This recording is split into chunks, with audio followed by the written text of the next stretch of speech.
Experiencing network issues with your Lorex doorbell? You're not alone. Many users face Wi-Fi, DNS, and server-related errors that can disrupt live streaming and notifications.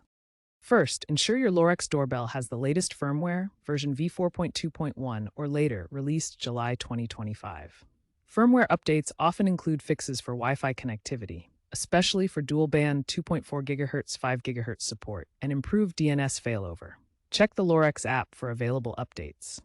If Wi-Fi is unstable, try repositioning the doorbell closer to your router, update your router's firmware, or switch to a wired Ethernet connection if possible.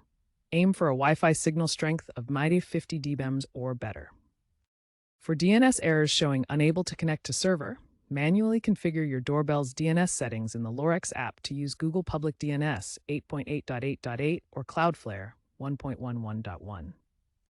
Finally, for server timeout errors, check your internet speed, minimum 5 upload, and ensure necessary port forwarding, like UDP53 for DNS, is enabled. If basic troubleshooting doesn't work, consider advanced solutions. Interference from other devices can disrupt your Wi-Fi signal.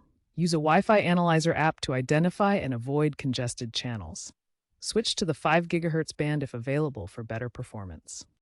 Mesh Wi-Fi systems like Eero or Google Nest can eliminate dead zones causing connection drops.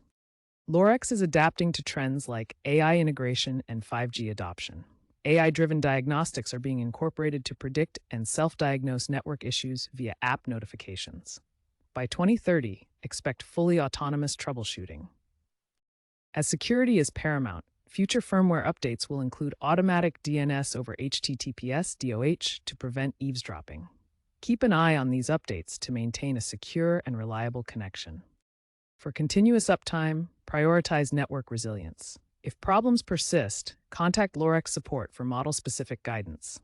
Always back up your settings before performing factory resets and refer to official tutorials to avoid bricking the device.